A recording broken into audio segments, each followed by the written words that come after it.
But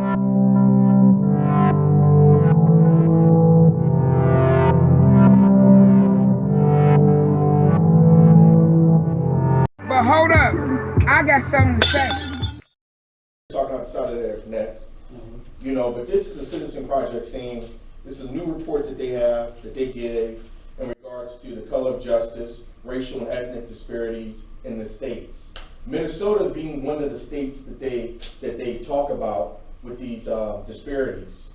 And I can bring that up that when Minnesota actually come into play. But they say in this, the latest available data regarding people sentenced to state prison reveals that Black Americans are in prison at a rate that is roughly 5 times the rate of white Americans. During the present era of criminal justice reform, not enough emphasis has been focused on ending racial and ethnic disparities system-wide.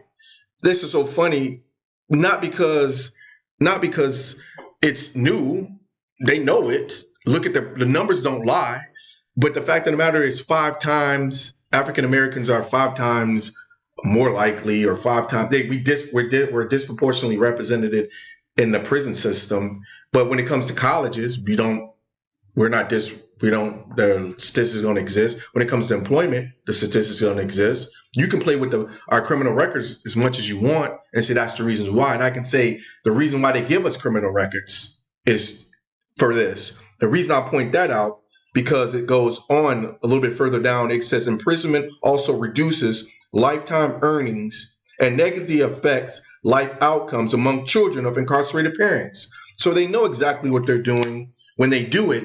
And I'm telling you, it's not some statistic that comes out that people should be shocked by. I think the system is working perfectly fine, doing exactly what it's supposed to do. I think the system is working perfectly fine, doing exactly what it's supposed to do. Now, you think they designed it like that, you saying? I'm saying it was designed like that. I'm thinking the system is fine. Because if the disparity exists in college, the first time African Americans was given the opportunity to utilize affirmative action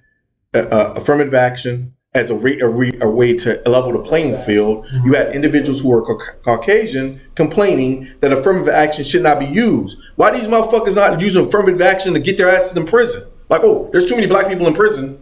Let's even that out. And I want to use affirmative action to go to prison. No, you want to use it to better your chances to outdo me. So utilize it in college. But when it comes to disparities in prison, that's perfectly fine. Because one of my conversation is this.